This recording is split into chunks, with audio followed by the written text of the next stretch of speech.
legislators, anyone, right, with property rights questions. And I should have brought more. Well, I didn't bring any. I have a card, but I don't have it with me. But I'm happy to leave my information with Lance. Please call us anytime. There's 3 attorneys in our office, and we are literally here to be a resource, to answer questions, provide information, and generally just try to be helpful. So Lance invited us up I'm glad he framed it as a discussion, because some people think we're coming to give, you're like all the way over here by yourself. It's not a lecture. We want it to be a discussion. We know that land use issues are inherently local. And as such, each community is dealing with different things, experiencing growth in different ways, or not, right? And so part of what I want to understand is what you guys are experiencing, what you're dealing with, what kind of questions you have, so that we can talk about those and try to hopefully be helpful. One of our primary goals and one of our primary roles, I think, is to help local governments make better decisions. And one of the best ways you can make better decisions is to know the law and know what type of decisions you're making and what standards apply to those decisions and those types of things. So I do have a handout. It's also a slide, but I always print them off as handouts. It is not intended to be an agenda or anything about what we're going to talk about.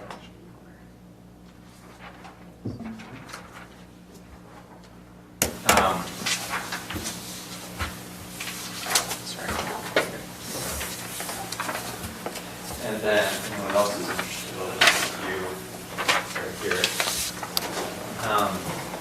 Did I pass enough around?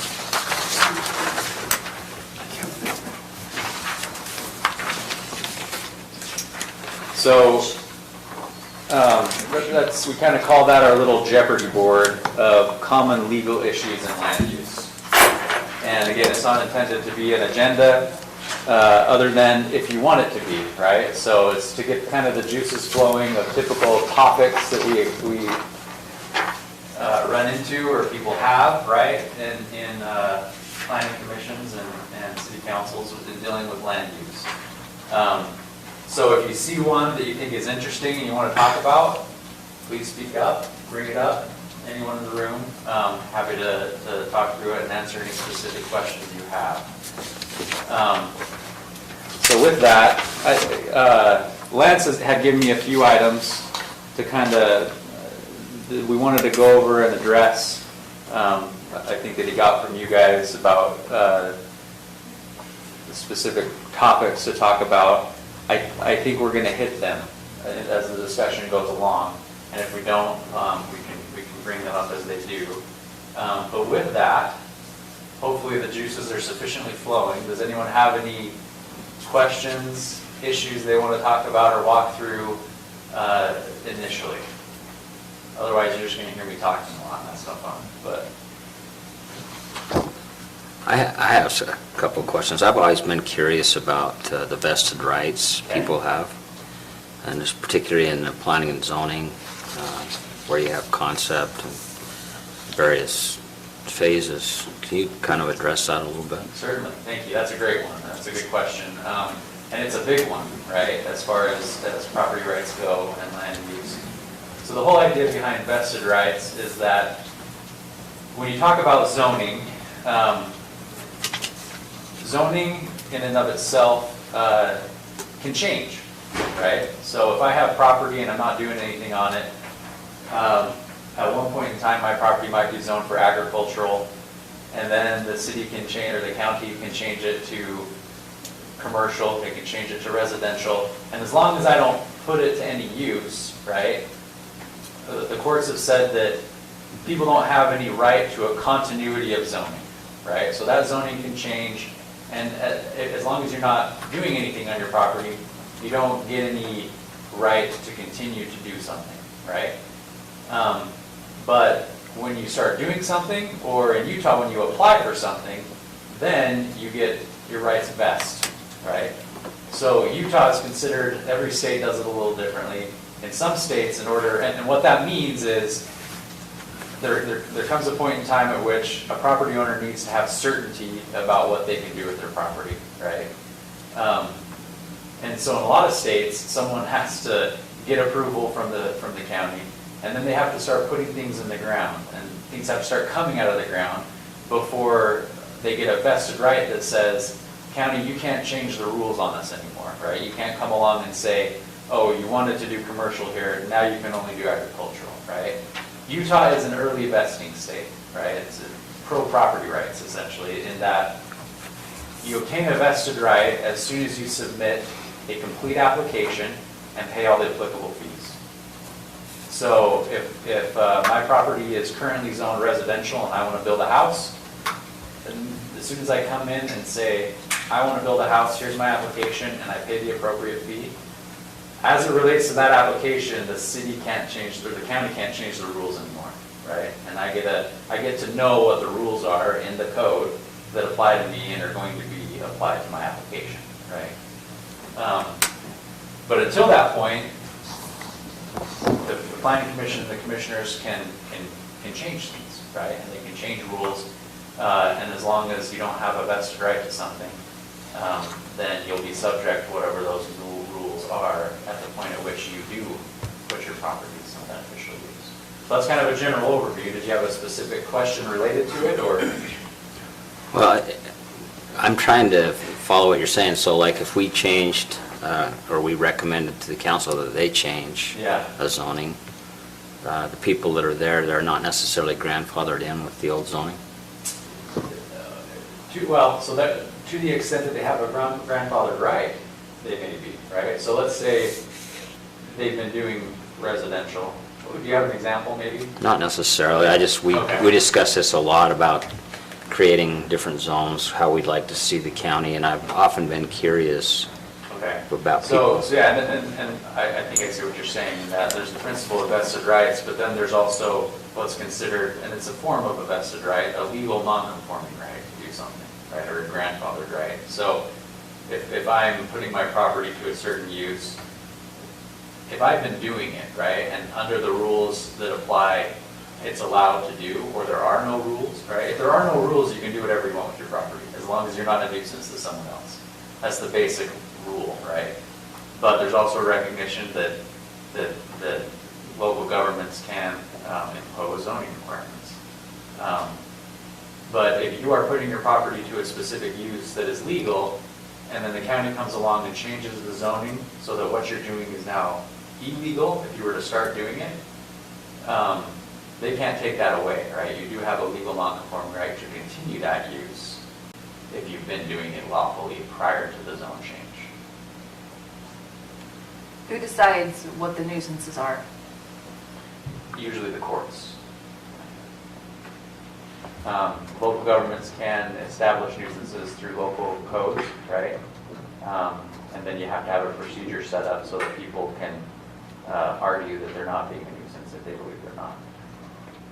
I have a question along the vested rights. In our subdivision ordinance, you submit a concept application, but then you also later, after you get concept, you submit another application for preliminary. Okay. What if the county changes their code, either rezones your property in between, after you've gotten concept, but before you have submitted your preliminary? Yeah. Are you out of luck then? It's a good question, and it really depends on how your ordinance is structured to an extent, right? Whenever you submit an application, you vest in whatever that application is addressing, right? And the courts have been really clear that it's important that local governments try not to find creative ways around it, right? So, yeah, I mean, if they come in and they've applied for a use in an application, then you can't tell them they can't do that use anymore if the code at that time allows them to do it, right? Now, as far as concept to preliminary to final and those types of things, I mean, unfortunately, that's where attorneys make a lot of their money, right? is making arguments relative to that kind of thing. But what is clear, right, is that when you submit an application and you pay the associated fee, then you are vested in the rules that apply to that application. Okay? And you are entitled to have those applied to your development proposal from that on. Okay, they all say vesting, you vest under preliminary, not necessarily concept. So I guess the question is, we have two separate applications. So there's a possibility that just because you got concept doesn't guarantee that you will be able to continue with preliminary. Yeah, and I've seen a lot of codes set up that way, because a concept is just that, conceptual, right? And you're not vesting in anything, because you're just asking, what do you guys think about this? That's the typical way I've seen concept dealt with, right? Now, if you have a code that requires a property owner to submit a concept plan before they get preliminary, if it's optional, then the property owner has a choice to make, right? Do they want to just move to preliminary, or do they want to have the concept discussion, right? But if you have a code that says concept is required, that probably weighs in favor of a finding that they're going to vest in whatever they're, requesting at the concept stage, because at that point they're required to disclose what they want to do, right? So everyone needs to know what the rules are that are going to apply. Does that make sense? So one last thing on this. Yeah. Our code specifically says concept plan does not vest you with rights. Okay. Is it required? It's a required application. Okay, so if it's required, just because it says you can't, doesn't mean the Constitution agrees, right? But yeah, it puts people on notice at least, right? If that's your intention with it, for sure. Good questions. Yeah, and we've had a lot of opinions on this kind of a thing, right? Vested rights. And so it's not always an easy question, and there are legitimate interests on both sides of the debate, right? About what should happen when. So it's a good question. But those are kind of the general principles that you need to consider and apply when you're talking about it. Can we talk about I saw it in Lance's email, conditions of approval. Can we talk about what maybe an appropriate number of conditions would be? Because Okay. a lot of times we get applications, but they have 5 to 10 conditions, which I feel like that's not a complete application. The applications have conditions. What do you mean by that? Well, no, there's conditions for approval. Okay. And they don't meet all those conditions per se? Yeah. Okay. So I think if I... So like the one tonight, we are supposed to make a decision on it, and it has 10 conditions on it. By condition, you mean, so staff's reviewed it, and they're recommending 10 conditions. Gotcha, okay. So complete application, that term can be a little misleading, and we've done a lot of opinions on this as well, right? A complete application means that we say complete as to form, not as to substance, meaning not necessarily that it has absolutely everything in it. That's what the review process is for, right? To kind of vet out and make sure everything applies and complies. What we mean by completed and how complete has been interpreted is to mean you've submitted the required documentation so that staff can begin its review.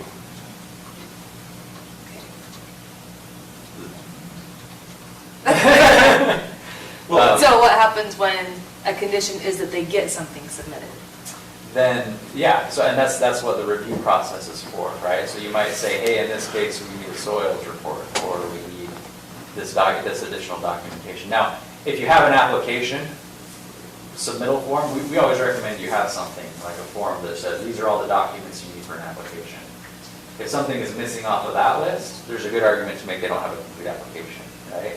But if they've made an effort to get all the documents in for review, that's when they have a complete application, I'd say, right? But there is also some room for argument potentially. So yeah, you want to be really clear, right, about what's required. If you're not clear, keep in mind that ambiguity favors the property owner, right? Not being clear about things, the courts will always interpret the rules to favor the property owner's desired use of their property, right?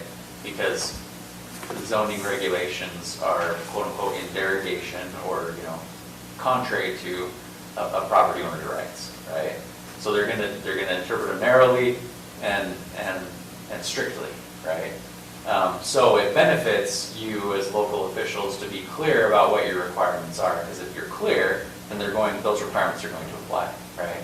So it benefits the county to define out and say, okay, this is everything that's needed for a complete application, so that if they don't have one of those things, then they don't have a complete application, right? I think Haley's question is more to, I don't know, because I've been in her position. We had an application before us, and it's been reviewed, and there's a difference between a small subdivision and a subdivision in the ordinance, and that gives Lance more authority over the small subdivisions passing. So some things will come through as preliminary, concept, preliminary, and final, and you're approving 2 or you're approving 3, and there'll be conditions, but you're approving final, and you have conditions on, and I think that's where Haley is saying, she doesn't feel like you should be making that approval for a final plat when there's Things that are conditions missing. that haven't been met. If there's conditions that need to be met, they need to be met before you're going to approve it, for sure. And those need to be complied with before you're going to grant the approvals, right?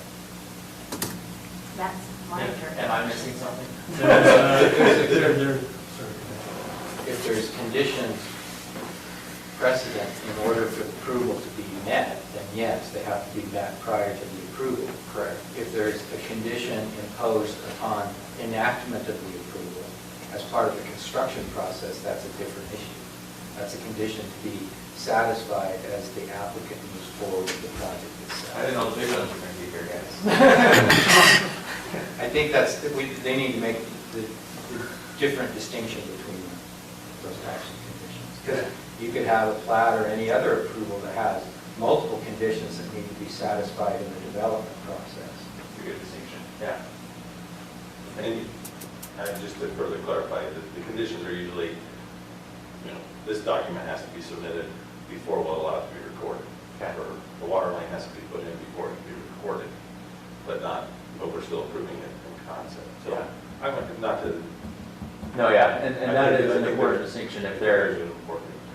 are conditions that are going to be imposed in the building portion, right, the improvement portion of things, then those are pretty typical. And yeah, before you get a final approval, whatever that may be, right, whether it's acceptance of the improvements or otherwise, then you need those conditions met. I think an interesting thing is, I know what you're talking about, there are 10 conditions tonight, and they're informative at this stage of a concept plan. It's interesting that several of them talk about studies being done. We've already done those studies, but it's kind of like a checklist earmark to make sure that moving forward here to preliminary and final, that these things have to be addressed. But they're like, make sure all the consultant fees are paid. Well, of course, we're going to pay the consultant fees as the bill comes in.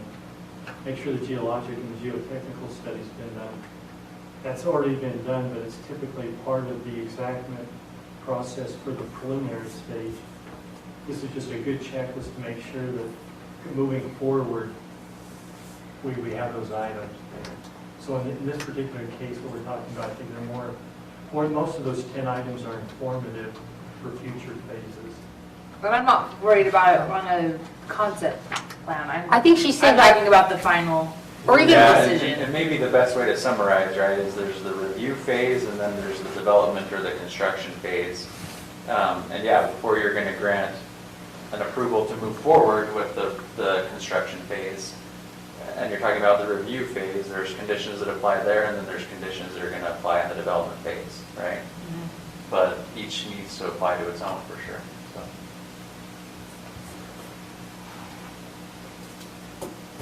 Good questions. I have quite changed the subject a little bit, kind of the public clamor. If you notice at the beginning, we have a public comment period. Yeah. And it happens, we do it here, and we also do it, the county council does it. Sometimes on a hot button issue, the audience is full, you may have 30 people that want to talk. Can you put a limit on their time, or once you yield the floor to them, can they go on? I think you can put a limit as long as everyone is treated the same, right? So yeah, for purposes of order and decorum, I think it's very appropriate to give a reasonable amount of time, right, to everyone, and an equal amount of time. But yeah, I don't see any problem with that. I can comment on that. I'm from Ogden, and the Ogden City Council has a 3-minute speaking time to the public. They actually have a clock that sits right in front of Yeah, them. So, yeah, that's it. So they do that, they treat everybody fair, and they cut them off when they leave. It's almost necessary sometimes, right?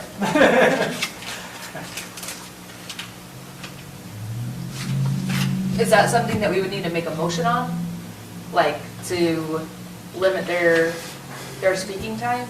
I mean, Or we just have an expectation? Or just the and hope chair they can hear? say, I think the chair has, again, you probably have rules of decorum, I don't know if you go by Robert's rules or otherwise, right? But you might see if they have something to say about it. Otherwise, yeah, I think the chair has discretion as long as they lay out the expectations and do it beforehand, and everyone's treated the same, so.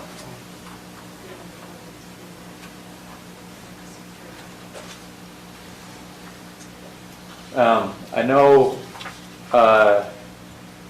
one of the topics that wanted to be discussed was the distinction between legislative and administrative decisions. That's a really important one.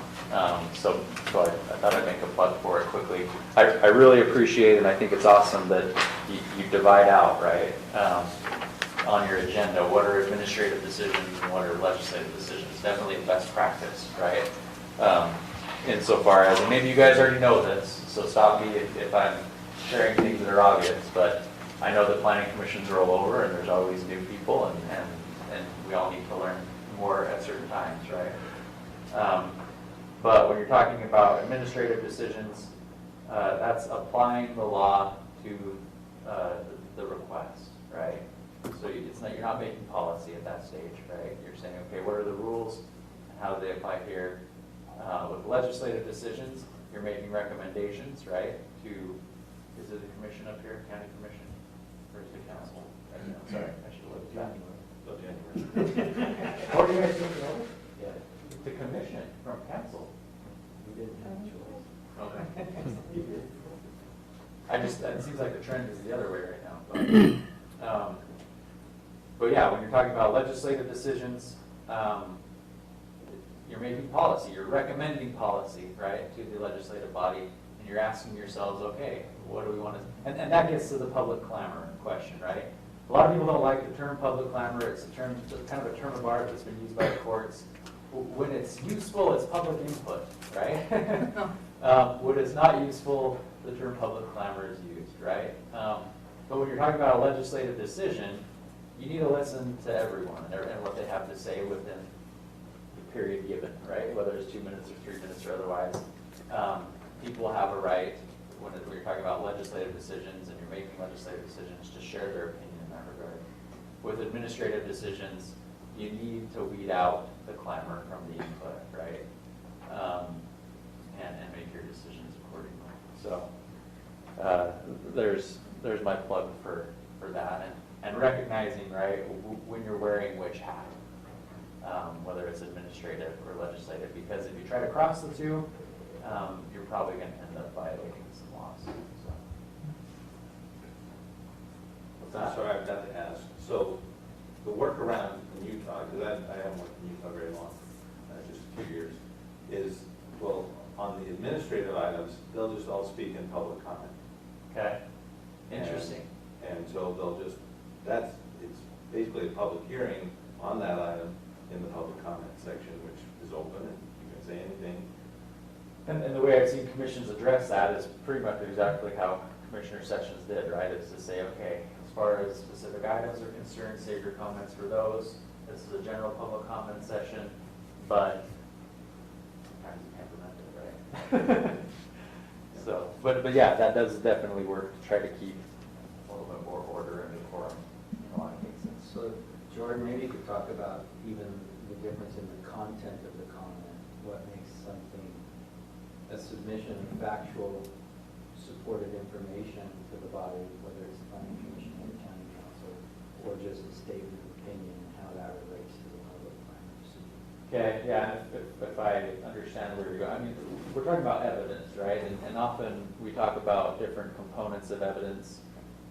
Evidence is, it needs to be relevant, it needs to be factual, it needs to be credible, and then you have to weigh it, right? So you have to make that assessment as it comes out of people's mouths, right? Okay, is this a statement of fact, and do they have the evidence to support that it is factual? Do they have relevant, credible evidence that we should weigh, right?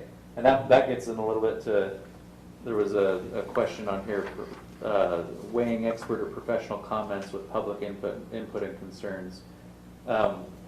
If you have an expert and they can show that they're an expert on something, you want to weigh that more heavily, right, in a decision, than probably you would a layperson who doesn't have any expertise in a certain area, if that's what you're talking about, right? But yeah, you definitely want to look at those and try to assess, okay, is this factual? Is it credible? Is it relevant to what we're talking about? And then how much weight should I give it, considering who's talking about it and what it is we're talking about? What happens when two experts disagree? Yeah, it's called the battle of the experts. And it's your guys' job to weigh whose expert opinion is more credible, relevant, and, you know, we use a lot of words as attorneys, right? Probative, right? Meaning that it tends to prove the thing that's being asserted, right?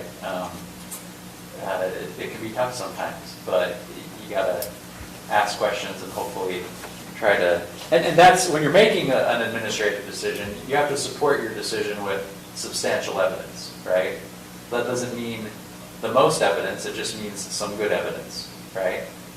So as long as you can support your decisions with good evidence from reliable sources, when you're talking about factual determinations, right? If it's legal, you know, if a house can, if the requirement is a house can be no more than 30 feet tall, then it can't be any more than 30 feet tall, right?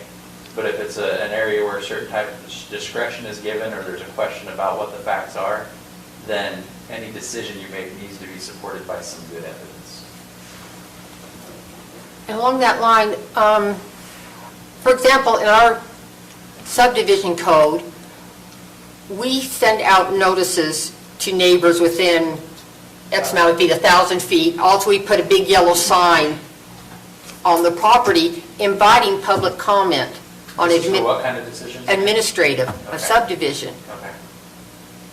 Isn't that problematic when we're inviting public clamor for an administrative decision? I would say you're asking for a headache, yeah.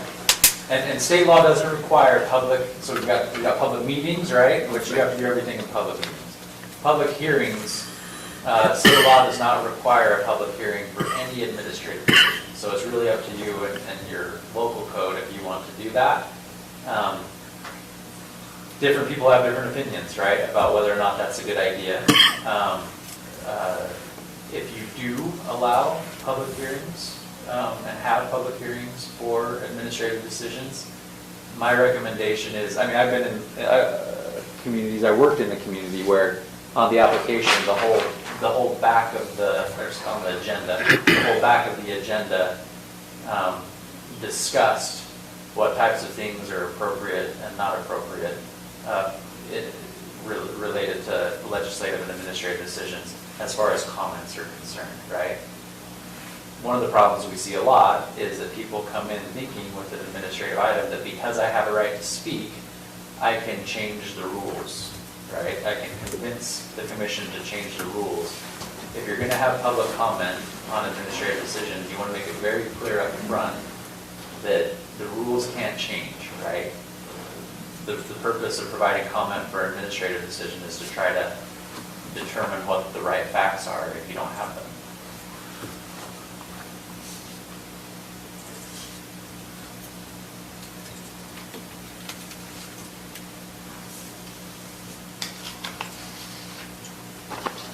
Any more questions? think we've kind of hit a little bit upon all the items from Lance's list. Anything else there? Does anyone have any questions? Have you seen any jurisdictions that are doing a particularly good job of handling short-term rentals? Do you have a lot of requests up there for sure? No, they're just thinking about it in terms of what the future. Yeah, I would say that the communities that tend to have the most developed rules about it are obviously, the ones at the mouth of canyons related to ski resorts. And then, recreational at the mouth of I'm thinking, well, Moab is having a lot of interesting struggles with it right now, right? I don't know that anyone's found a really airtight way to address it, right? I've seen St. George seems to have some pretty mature rules, right? But no, I have never done a deep dive into that. Is there a way to, I know that you want to have them, and it's good for your economical base for the county. There must be a way to protect the citizens where those short-term rentals are in a residential area. I live across from an Airbnb that's rented on a daily basis, and it's close to Snow Basin, it's close to Pineview. They have parties, they stopped for a while, but they started again, and it gets out of hand, and that's one in the neighborhood of several. And there must be a good balance. Is there something to reference? I have to go do some research. I've seen, some that are better than others. Yeah, it's a great question. I don't have a really good answer for you right there on that one, right? Trying to predict everything is often difficult, right? Yeah, so. Last time I was in Phoenix staying in a short-term rental, they had a big workup in the paper on the good and bad of short-term rentals, and it's pretty interesting, because they can, the so-called party house or whatever, people rent them out solely for the purpose of the party could be a big issue. On the other hand, there's probably multiple occasions when the house across the street is rented to someone and it's not a problem at all. It's a balance, but St. George is kind of a mecca for that. Yeah, no, I know a lot of stuff comes out of St. George, and they've dealt with it for a longer time than some jurisdictions. And one of the problems we see, right, is often the people who are in charge of enforcing, let's say you do have some really good codes, the people in charge of enforcing those often work from 8 to 5, which isn't when the problem's happen, right? So it is, it's a tough issue, and there's not a lot of really great answers for it, right? And then I have another question before we finish. You brought it up, you talked about 30 feet, and our ordinance Is that a has, touchy number? our ordinance has 35 feet at grade, and I'm just wondering, that becomes problematic because people take advantage of that, and you can get some really Sure. different interpretations of that. Yeah. Yeah, and I've seen that, right? One I've dealt with that tries to address it, it's a tough one, right? And I worked in Provo City for a while, and we dealt with that a lot, right? Okay, how do we do this? The important thing is that you treat everyone the same, and you try to make your rules clear and not open to multiple interpretations, right? To the best extent possible. You're always going to have people find ways around it, right? Hopefully you can mitigate the impact if you have really good rules themselves,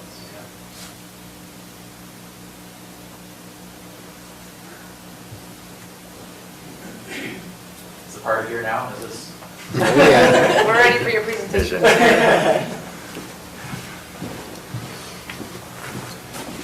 Jordan, could you quickly talk just a little bit about the planning commission's role in terms of a sense of fairness and how we apply the rules to, it seems like there's a lot of things, property comes in, they want to develop, and I guess it's kind of the same thing Tina was talking about.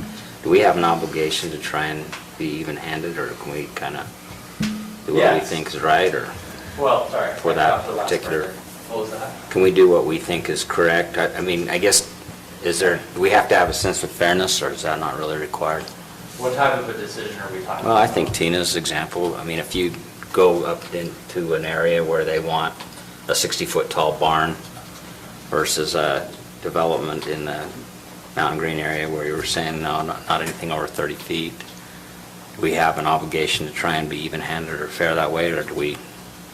Well, so to answer your question, I think you always have an obligation to be fair and even-handed, right? And to try to do the right thing.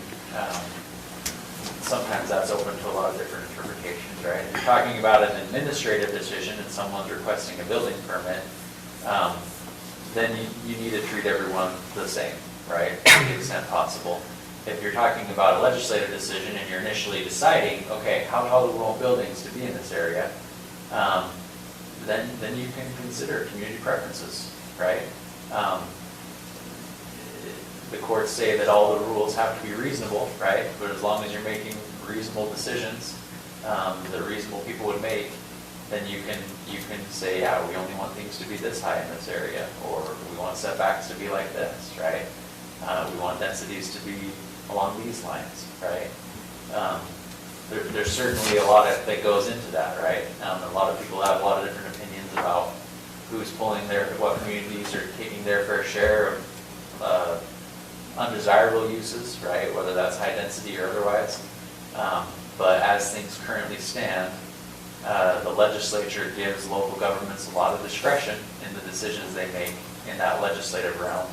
What we always tell people is don't abuse it, right? Because that's when the legislature comes along and will narrow it if they perceive that it's being abused by local governments in some way.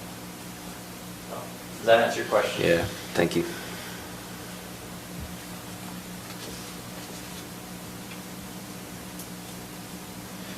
Any more questions? Nope. No? I can be here all night. No, thank you. I think it's been a great discussion. If you don't have any more questions, again, I'll email Lance my contact information, and could you distribute it to everyone? And if you guys have any other questions or thoughts or comments or ideas, or just want to talk, let me know. So, Well, thank you very much. thanks for having me.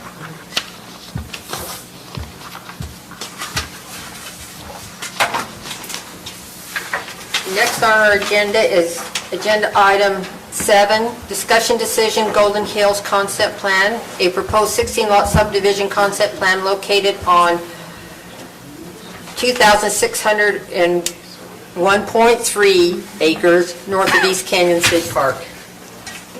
That .3 is important.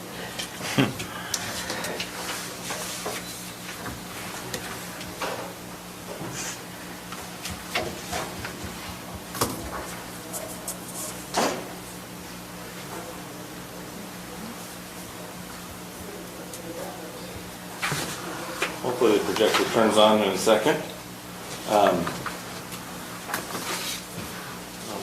Jordan's gone, but I really appreciate your time. I think that was a great discussion. Good questions and help us clarify what we're doing here. As you stated, this is a concept plan for 16 lots on 2,600 acres. It is, a large property, and it's got some complexities to it that we are working on and have been working with the developer on. This project in this area goes back a long ways.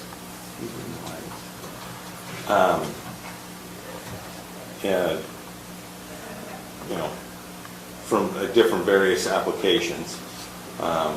They now have their water rights confirmed and completed, and so they're ready to move forward. And coming forward is the first step is the concept plan application.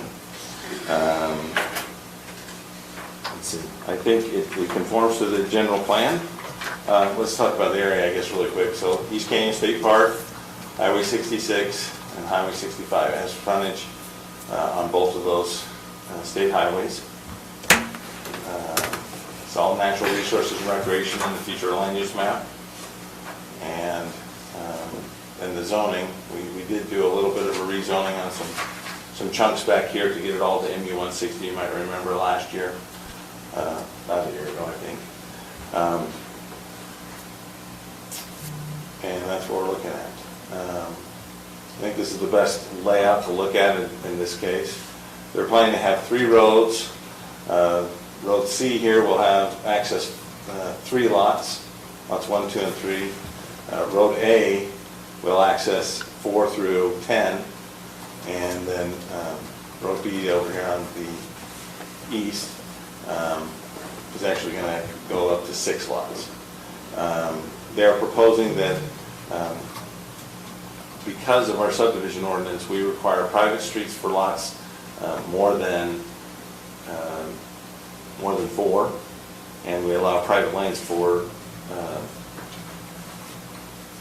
be used for 4 lots, if they're at least 5 acres in size. Staff and the applicant discussed and feel that it's appropriate to have that this section that's shown in red here is a private street, so that will be a paved surface. This small section here as well, but where there's less than 4 lots or 4 lots or less being connected, we're allowing them to drop to it, lower that standard to a private lane, which will just require compacted surface being able to handle a 75,000-pound apparatus. So these purple lines would be the slightly smaller, not paved roads. And given the amount of traffic that would be on these, staff felt that that would be okay. We have also required that each of these roads have secondary fire access, which is shown in yellow and green here, and one here connecting between these 2 roads, so that these are not too long going back and that there is some form of access. Staff believes that this, as presented, it meets the code requirements. One issue that has been worked on prior to their submittal and since, and I believe the applicant will speak to some of the fire standards, because there are some issues and concerns there about the length, and I'll let them talk to the specifics that have been tentatively agreed to, but that's why we have that as a condition of approval, that they will have to meet the fire department standards. Obviously, there's some concerns in this area, and we need the fire department to say, yeah, that'll work, and provide a sufficient level of fire safety. So I'll let them talk to that. I should also talk about geologic hazards. There was a geologic hazard study done.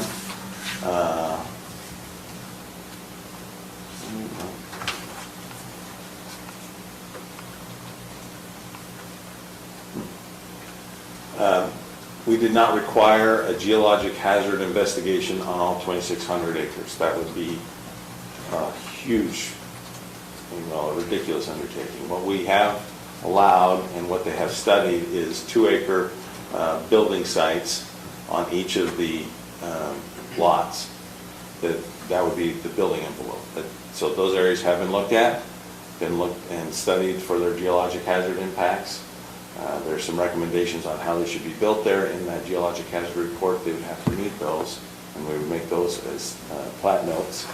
But that item has been looked at and addressed for those areas.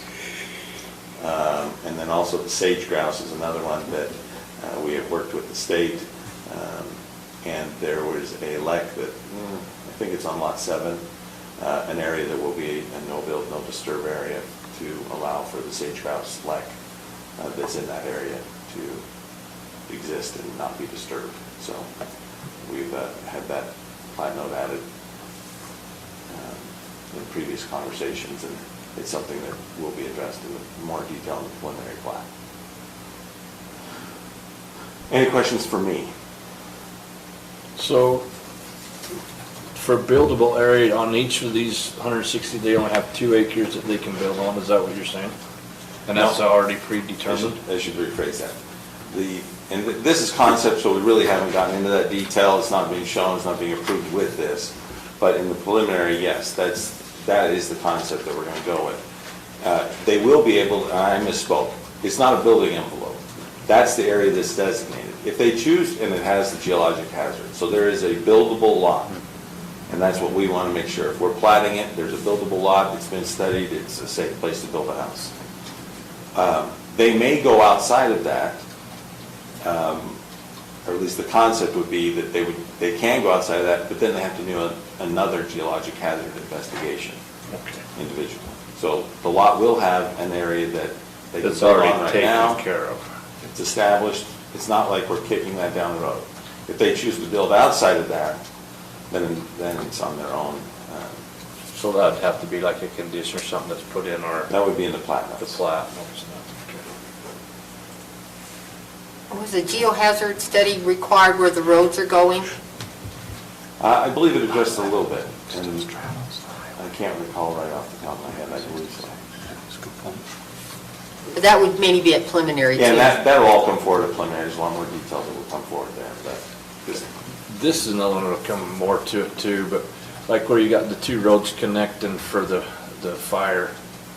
like here, Yeah, that one and the other one down from there. So will there be something put in showing that those will be maintained, say, for the fire department, you know, make sure they meet standards and stuff, because it's easy for someone to put them in and then just ignore them, and Sure. all of a sudden you need them and the road's in horrible shape, and So how we do it with private streets and roads and improvements in subdivisions like this is there's a maintenance and ownership agreement. Usually the homeowners association is the entity that is responsible there, but it allows and gives, it gives the property owners the opportunity and the right to go in and maintain and work on that. You know, if this road's all in lot 4 and the owner of lot 4 says, no, I'm not doing it anymore, I'm blocking that road off. No, there's an outside source. There's authority and an agreement where they can come in and actually maintain that road, which would be required. yeah, so who would make sure that it is maintained though? I know it goes to the association or whatever, but is there someone from the county that periodically inspects and makes sure it's up to code and standard? There's not a set inspection schedule or anything like that. Of course, the county would make sure before the subdivision is final platted and recorded, lots are sold, that those roads are in place, built to standards, and meet the code. Going over time, it would be, on a complaint basis, or the fire department would, do random inspections and, hey, we're up there, let's go check out, make sure these roads are working, maybe just ahead of fire season. I don't think there's anything specific, but I would think that would be, they'd be Just looked at. in time, it's gonna deteriorate and That's need to right. be maintained, and if someone's not making sure that they do it, then, all of a sudden we got an issue. Yeah, and there's a lot of details that we need to get laid down, nailed down in the preliminary planning process. And I know that'd be more with that, but it's just one of my questions. that, No, it's a good one. When it comes to it, I would bring it up, so. And would they need to be plowed all winter Yeah. for emergency vehicles?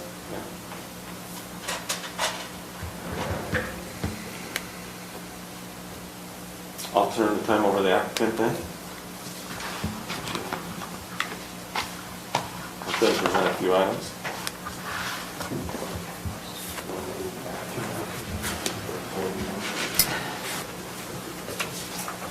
Hi, Wood Kerrigan. I'm your fire chief. I've had time to kind of go through the plan, and we've had some pretty good negotiation talks about fire suppression in the area.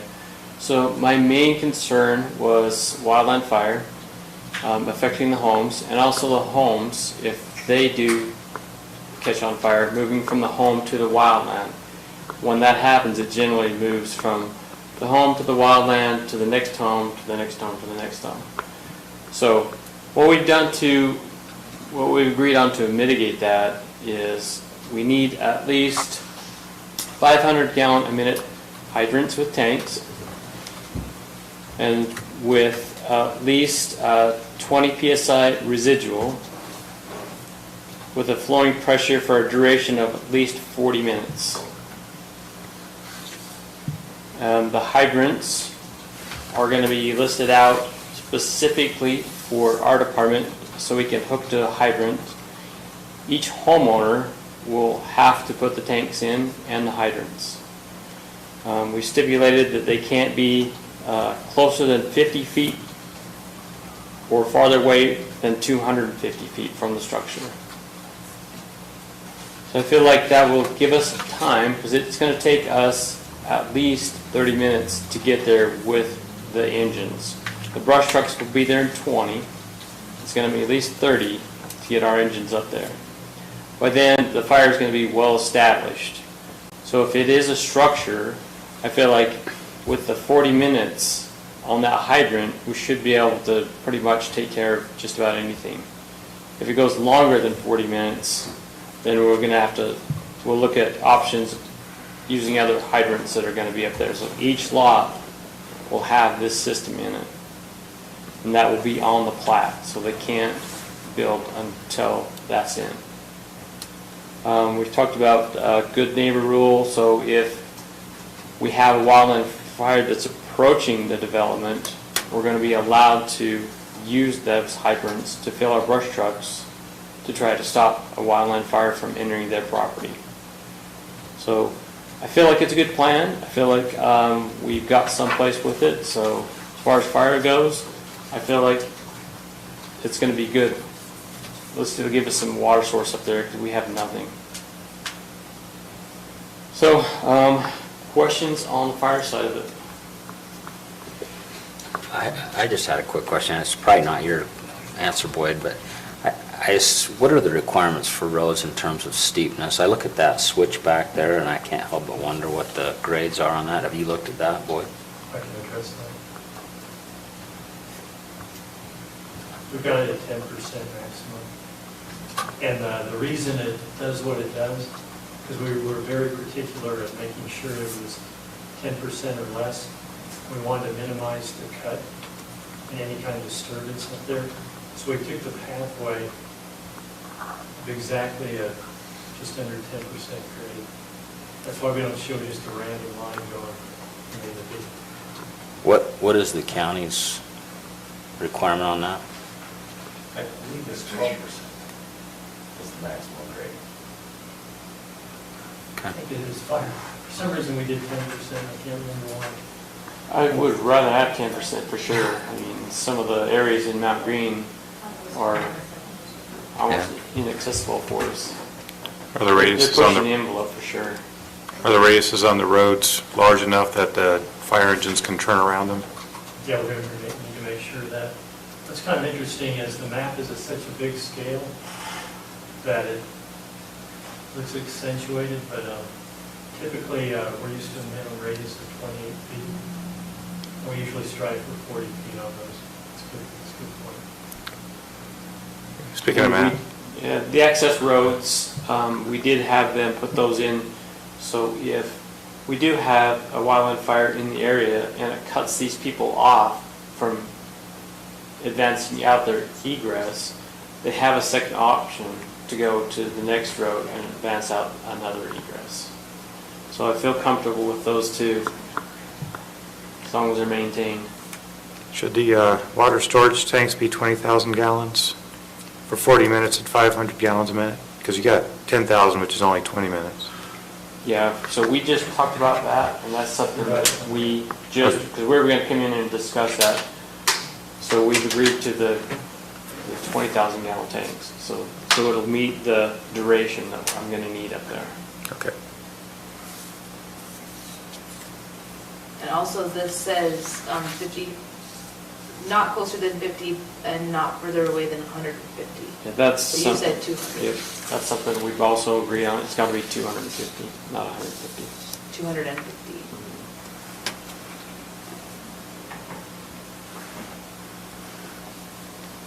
And Lance, this fire protection plat note, we'll be dealing with this mainly at preliminary. Is this just, Right. yeah. This is just for information for us. Correct. And Bailey looked it up, it is 12% for not more than 500 feet. Short distance. At short distances. But other than that, it's got to be lower. It's got to be what? It'll have to be lower than 12%. Right.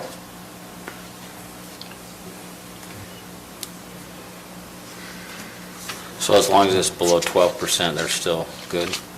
What's It the may hit 12% for not more than 500 feet. 500 feet?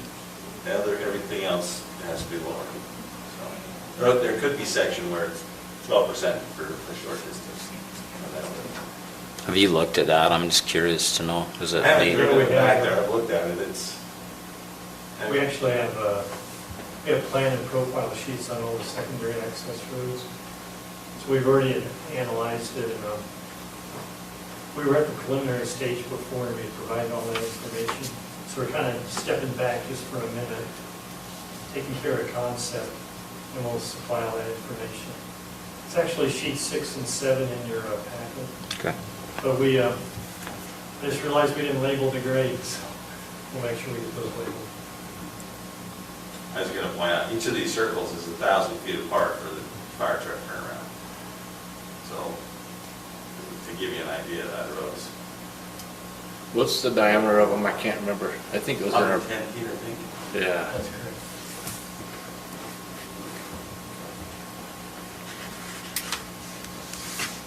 My plan is to work with the HOA up there and with education and making sure the roads are good, make sure they're keeping the roads cleared. We have a county fire warden that will be doing that for us.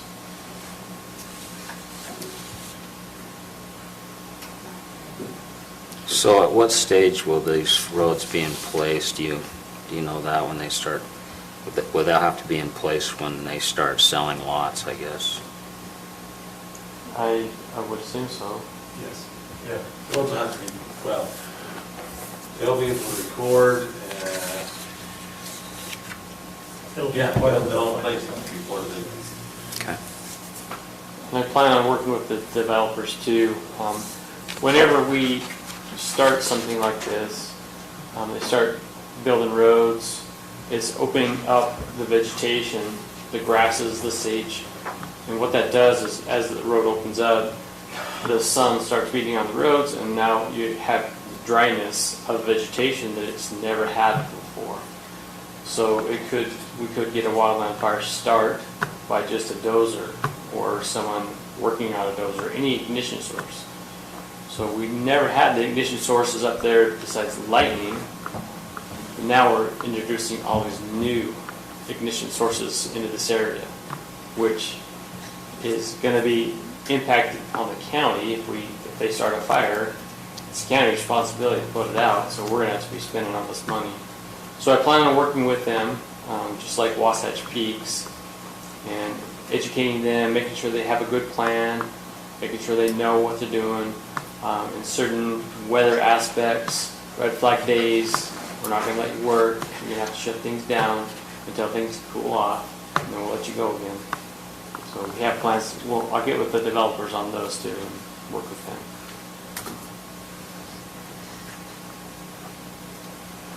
Any more questions for Boyd? Not for me. Okay, We're good? thank you.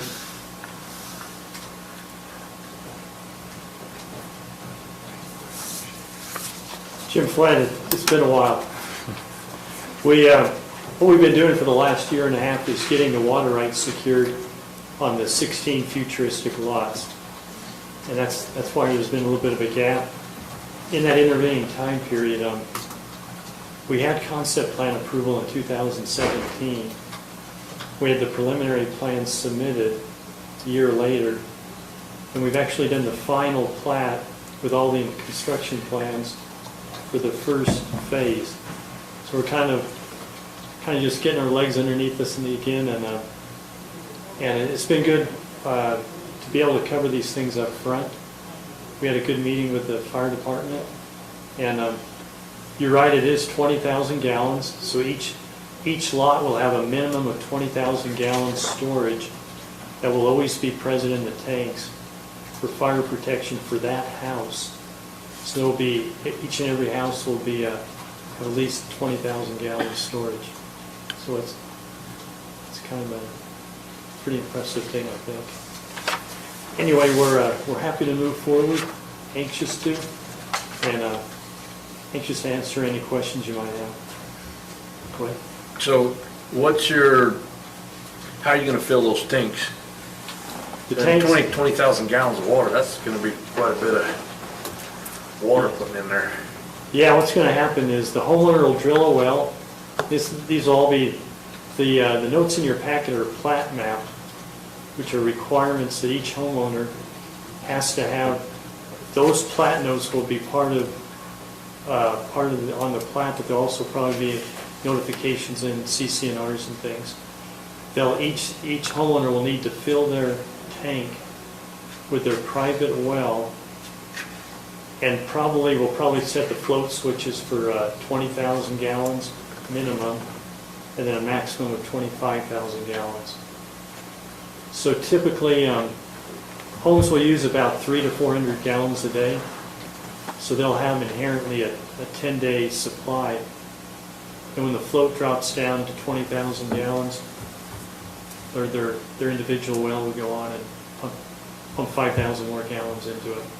So my next question then, just thinking with wells, because they can be at different levels of how much they produce, will there be, say this well has to produce so many gallons a minute to be able to maintain that? For instance, I know one individual in that, they're getting around 11, 12 gallons a minute out of their well. I get 55, 60 gallons a minute out of my well.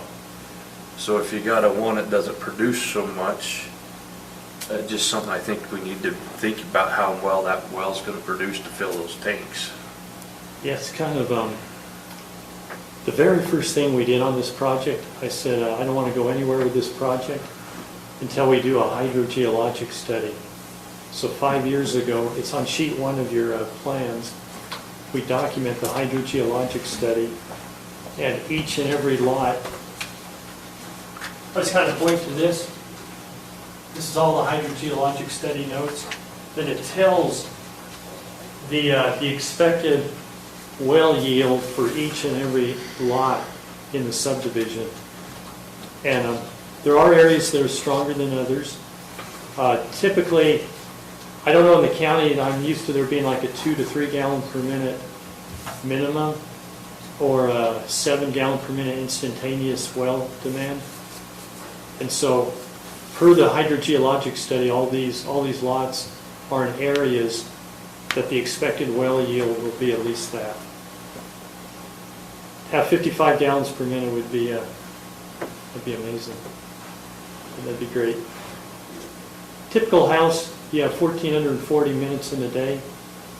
If the house is using 400 gallons a day, you only need about 1/3 of a gallon to 1/2 gallon per minute for that house.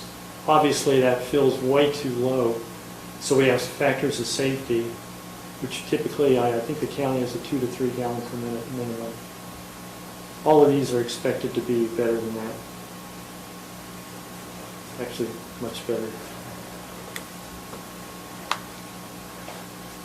So, interesting, when I look at it, if the well goes on between 20 and 25,000 gallons, if there's 5,000 gallons of storage, it's actually not a matter of the well keeping up. It's more a matter of, I want to make sure that water rotates, doesn't get stagnated, because there's roughly a 10-day storage of just culinary water in that tank over and above the fire flow.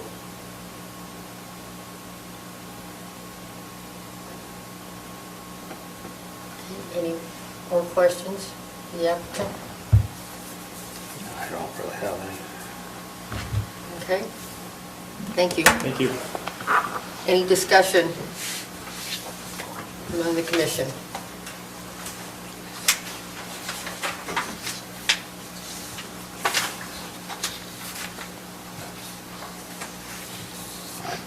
I don't have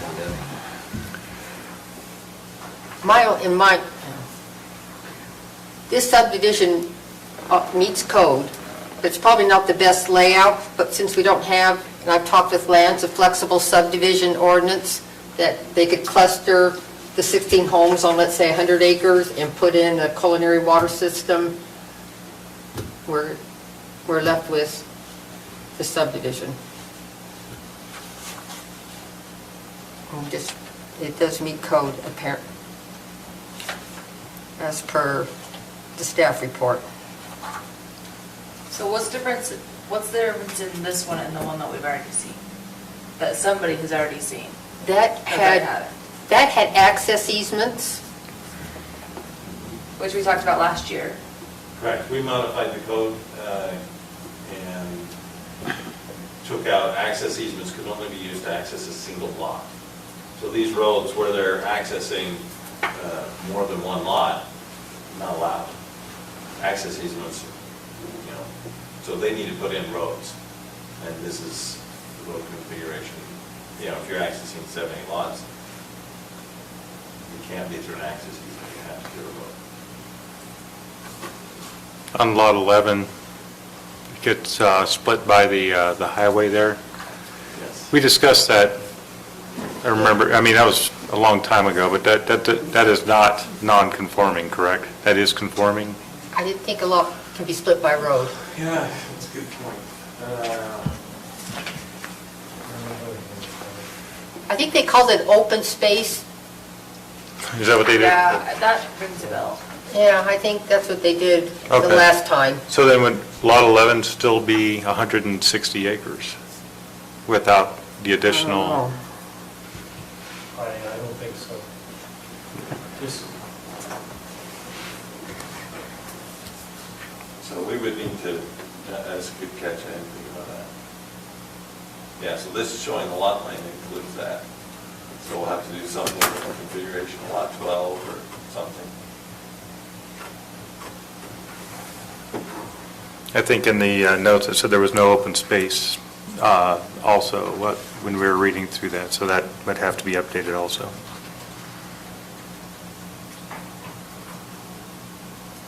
I mean, with the road crossing it, and, I mean, maybe we get that property out of this plat somehow. Parcel boundary adjustment type. Parcel boundary adjustment or something to that effect, or, you know, make it its own, sell it off to the neighbor or something. If it's okay, you know, that might be a condition of approval to address this open space, or this area south of the Highway 65, and ensure that lot 11 is 160 acres. Something like that, is that? I guess we could play with 11 and 12.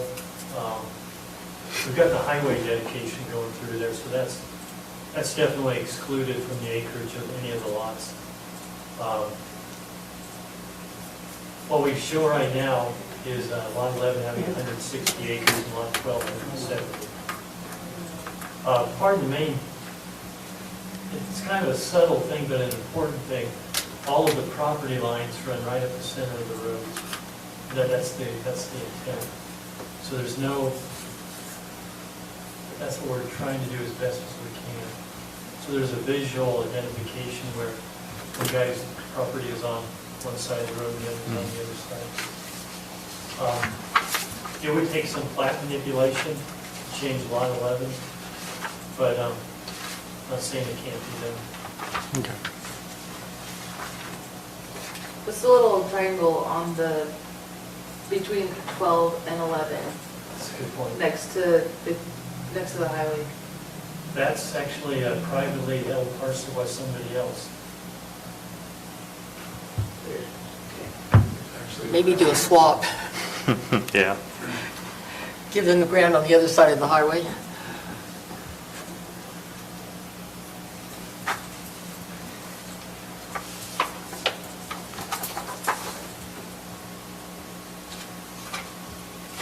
Okay, more concerns? Does 6, 7, and 9 also cross the highway? Just that little bit? There were some of them down here that did, wasn't there, when they come before? 6, 7.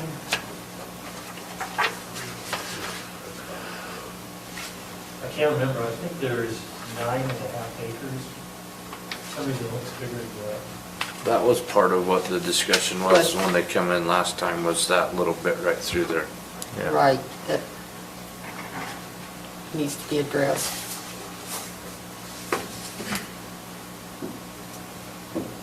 So I still, on the well issue with it, and I don't know if it's applicable right now, but is some of these lots, are they gonna share wells? Like some of them, like 3 lots would share one well? We did put that in the, that is in the study, that up to 3 lots could share a well. we wanted to make sure that each lot could do their own well. But there was one area that said maybe that might be a good idea. I guess what my concern is on 160 acres with 3 lots, depending on where someone puts their home and where you put that well, if it's on this lot and it's got to go through 2 lots to get to the 3rd lot, That's a good point. that's a long ways of pushing water. Is a pump gonna hold up? Is it gonna take care of what the fire department's wanting to do? I think that's just something that would really want to be addressed to make sure that everything's sized, because you're dealing with a lot of. Yeah, maybe I could explain that. What they've got is, it'll all come up in the preliminary. Right. We have the buildable site that's already been studied. And right next to that, we have the septic envelope. And then we'll have the well, which is actually indicated also on that diagram. What's the new addition is, now we'll need to have a tank above the house so it can flow down and have the necessary pressure for the fire department. So as it's designed right now, everything is designed as a compact package around the studied building envelope. So we're not anticipating any long runs to other residences. But the residences are targeted to be somewhat close to the road for accessibility, and just because we thought people would typically want that.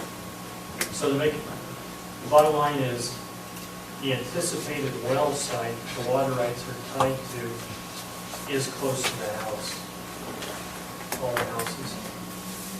If some neighbors want to get together, I suppose they could combine together. They'd have to work out the pumping situation.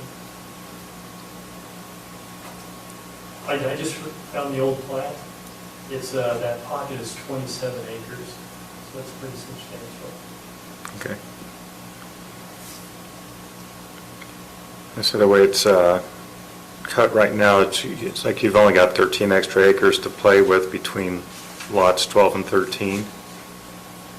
So 11 is still going to be, because everything is 160 except for 12 and 13. I think, looking at the plat, we have that pocket designated as a parcel A, so that 11 acres is all on the north side of the highway. That's part of the west side. So that phantom pocket isn't part of the 160 acres for lot 11. That's different than what I just said a few moments ago. Oh, so the pocket on the, let's see, let me find that. Yeah, on the east? North. That pocket you're talking about? This is a 5-acre piece. It's not part of the subdivision. Okay. This area right here is 27 acres, and we had it listed as a parcel land dedication, because I don't think we had made the determination what we're going to do with it. This area north, going here, around here, is 160 acres in and of itself. Okay. At one point, we actually even talked about donating that to the fire department, see if they could utilize it for a staging area. There's a little flat area by the road.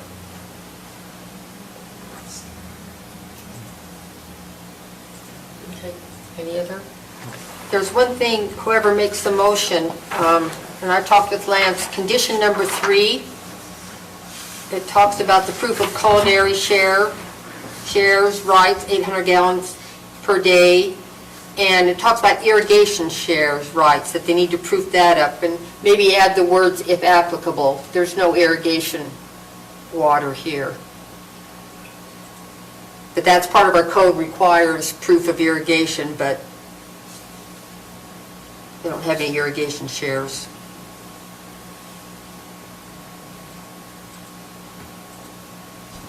So that, and then, well, now we just have to do The land, yeah, the parcel yeah. piece of the road.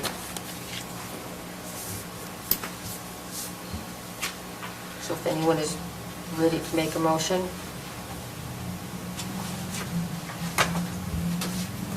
Madam Chairman, Yes. I move to recommend approval to the County Council of Bowling Hills Estate Subdivision Concept Plan, application number 20.036, allowing for a 16-lot subdivision of land located at approximately 5536 South Highway 66 in unincorporated Morgan County. Based on the findings and with the conditions listed in the staff report dated August 27th, 2020, with the addition of adding, if applicable, on condition number 3. Okay. I have a motion. Do I have a second? I second. I have a motion and a second. Any discussion on the motion? All in favor? Aye. Any opposed? Motion carries.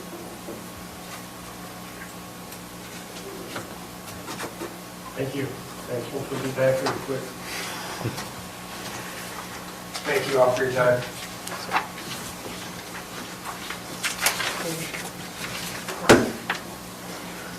The next item is our discussion public hearing decision on a proposed amendment to Morgan County Code 8-5-1.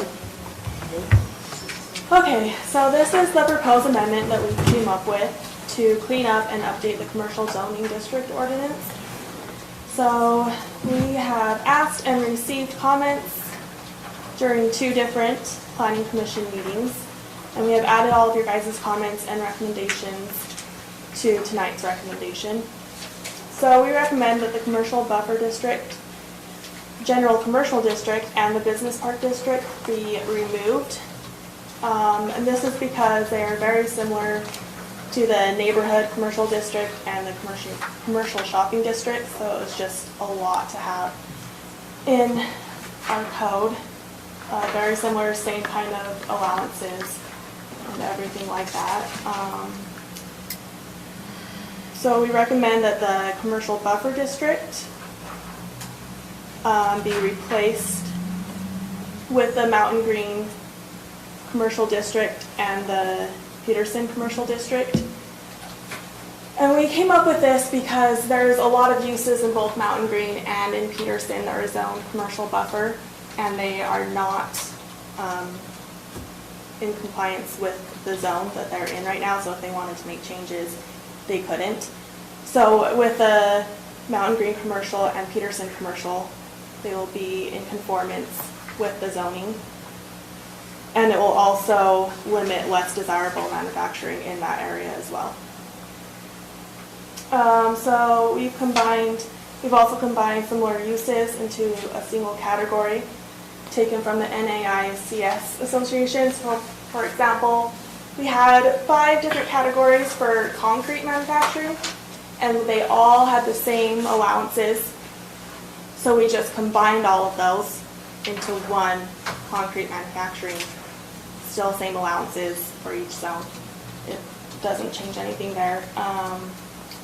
And the categories contain similar uses that originally had the same use regulations in each one. And we have also looked at the definitions for all of the uses, and we have changed some of the allowances to better represent the desires of that zoning district. So if you look in your staff report, we've bolded everything that we want to add to the code. So we'd like to add all these definitions to definitions of words and terms, just so people are more clear with what is allowed in each zone, so there's no confusion there. And then in purposes, we've taken away the 3 ones that we recommend: the commercial buffer district, general commercial district, and the business park district. And we've added developments are intended to reduce impact adjacent properties by using landscaping, setbacks, and building design to the neighborhood commercial district, because that was one thing that I can't remember. I think it was the commercial buffer district had that would be losing, so we just added that one requirement to a zone that we are keeping. And then everything is bolded that we're changing in the use regulations table, so I don't know if you guys want to go through that again. make sure that you're okay with everything, just one last time. Yeah, if you have any questions. Any questions for Haley? On page 33 of 46, why is there a difference between art galleries and art museums for neighborhood commercial?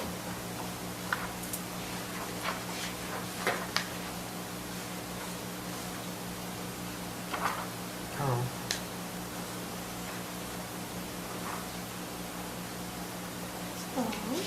Sorry, I don't have page numbers on my pages. It's at the bottom up there, if you're, Under entertainment. Okay.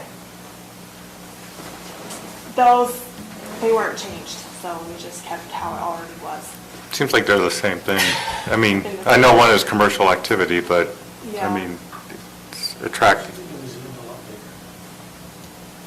I've seen some pretty small museums. But they can't. Yeah. Yeah, we just. Oh, so I was just wondering if there was a particular reason it's just been that way? Mhm. Okay. And I know you guys, spent a lot of time discussing these, so I didn't want to we didn't want to change a lot of, because you guys already discussed it all, and so Okay. just really what needed to be changed is what we fixed. Yeah, we're kind of leaving things as they were, rather than go back and rehash everything again. Okay. Whether, 'cause I had questions about existing things too, and I guess it was Shane that decided to leave well enough alone and not start messing with. It's 2 years of work trying to go back and rehash what was decided, and And the council's already approved these uses, so, I yield the remainder of my time. okay. Because we could go through and rethink. So, are there any more discussion? So, we need to go into public hearing, so can I have a motion to go into public hearing? so moved. Second. I have a motion and a second. All in favor? Aye. Any opposed? Okay, motion carries. Now's the time. I need my public comment clear back when I'm charged with the Okay, I moved to go out of public hearing. Second. I have a motion and a second to go out of public hearing. All in favor? Aye. Any opposed? Okay, Can I add one more thing I forgot to mention? So we had a meeting with Mark Miller, county engineer, and we were talking about fast food restaurants and drive-throughs. And Mark mentioned that they should all be conditional use so that we can limit the microphone, is that in the drive-through or noise? So if you guys could add a condition, the staff report is already printed out and everything, but we've added a condition to have conditional use one or limited service restaurants in all zones. okay, let's, For service restaurants? okay, we need to, I see where the, Where's it at on here? yeah, I'm trying to find it on the Where's it at, page. Haley? You know which one? Right here. So, What page is it? limited service restaurants includes, by definition, drive-ups, It's page 32. and then commercial highway and PPC, they're permitted outright. We'd like to change that to C1s. Okay. So just in those 2 zones.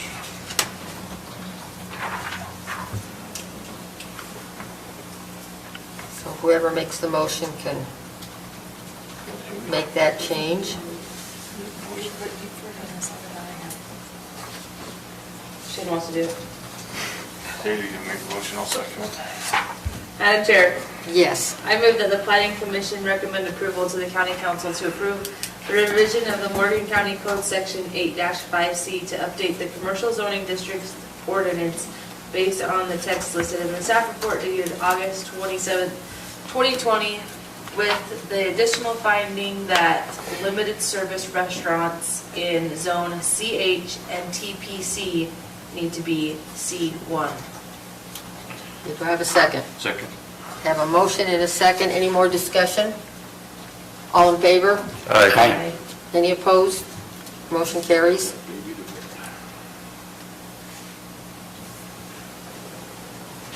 Okay, Lance, business, staff questions?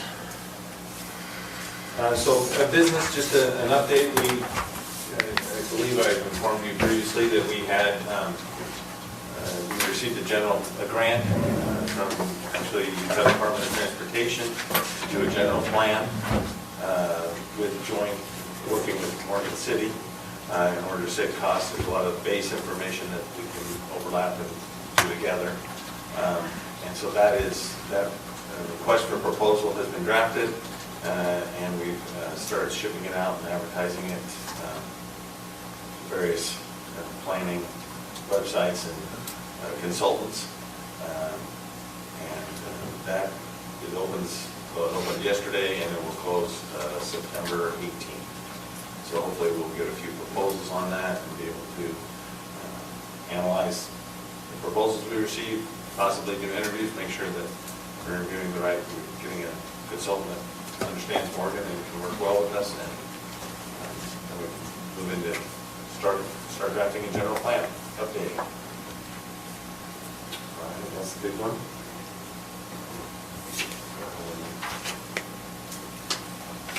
Everything else is going good. Any questions for me?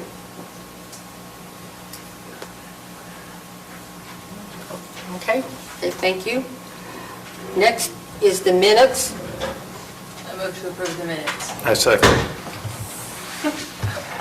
Okay, I have a motion and a second. All in favor? Aye. Any opposed? I abstained, I wasn't here, but Okay. I approve them. I don't care.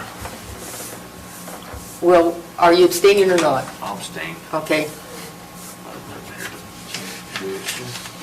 okay. So moved. Second. All in favor? Aye. Thank you. Thank you.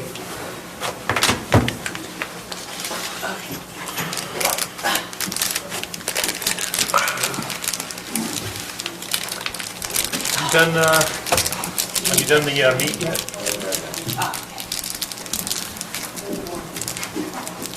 I'm not sure which steers were taken. We took some, but I don't know if they were the ones that were from the county fair. Okay, I don't know.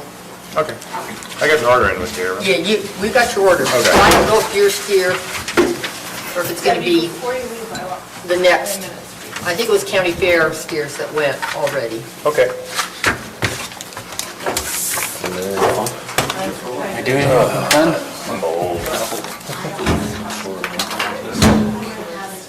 My dad just had a roll out down San Juan.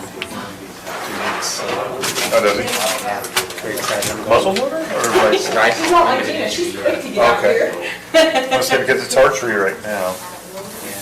My 14-year-old's been out a couple of times, but it's like, Oh man, huh? it's hot. It's hot, and, I mean, we've seen a couple, and it's like, well, if you can close 350 yards on a deer going uphill in as dry as it has been, because, I mean, the second you, like, stand up, you make so much noise, and, I mean, there's no way I could do it. I mean, that, you know, a 14-year-old carrying a bow.